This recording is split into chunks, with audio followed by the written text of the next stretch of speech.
We're only going for prima facie evidence. We're not going for ultimate deciding. I just don't understand why you wouldn't investigate in such a situation. No, because I don't want to, Now, how's our fantastic Chris Bryant got this minister advisor really squirming?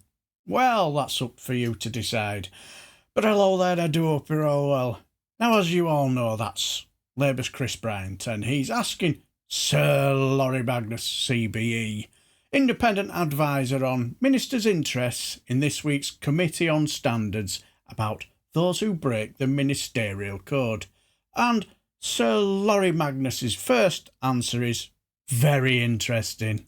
I have two further questions, I'm afraid. One is the Ministerial Code in 1.3c says that ministers must provide accurate and truthful information to Parliament, correcting any inadvertent error as soon as possible. So I presume you could investigate that if a minister were not to do that, because that would be a breach of the Ministerial Code.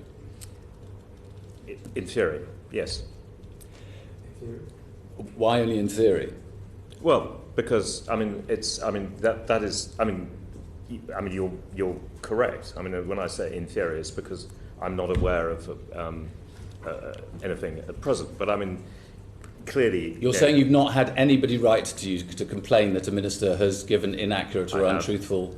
I have one or two, yes. And you've not investigated any of those? No, well, it's not been a matter that's needed investigation because some other resolution or whatever has happened. But I would, if in the case of 1.3c, of course, if there was prima facie evidence, that would be something that would fall as a potential breach of the Ministerial Code. So yes, of course I would. So, for instance, if the UK Statistics Authority were to write to a minister to say, you cannot keep on using these statistics, these are false, they are untruthful, and they are inaccurate, that is surely prima facie evidence.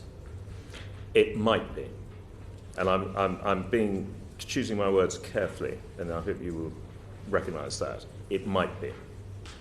We're only going for prima facie evidence. We're not going for ultimate deciding. I just don't understand why you wouldn't investigate in such a situation. No, because I don't want to commit myself and I'm not setting a trap for you here. I'm just asking, because one of the things that we most commonly hear as politicians is you all lie to Parliament. All MPs lie all the time.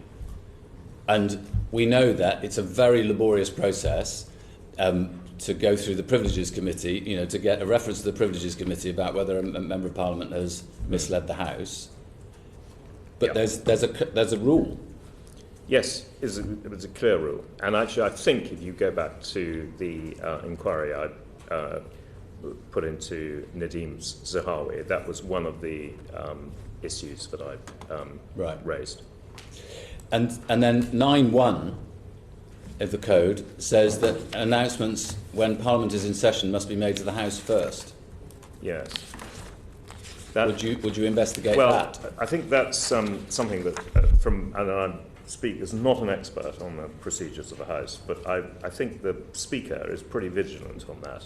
But the Speaker has no authority to do it. I mean, I suppose he could decide that it is grossly disorderly conduct and name a minister and have them suspended from the House for a few days or 20 days or whatever. But that'd be upping the ante considerably. I just wonder whether you ever advise on. I haven't advised in the 7 months I've been in post. I mean, clearly it is in the Ministerial Code. I would have to react to it if the issue arose. Is that a fair answer? Yes, I'm terrified you're now going to have a lot of people arising with you. Now, I found that exchange between Sir Chris Bryant and Sir Laurie Magnus very interesting indeed, because I just thought, why so coy about all this? The stammering and being careful in what he has to say. Very odd indeed for me. But what do you guys make of it? Let me know down below. And if you enjoyed the video, give it a thumbs up as it all helps. And if you're new to this channel and you enjoy stuff political and stuff like this, select committee meetings, subscribe. What harm can it do? But anyway, I shall leave the video here, and until the next time I shall bid you farewell and take care, my friends.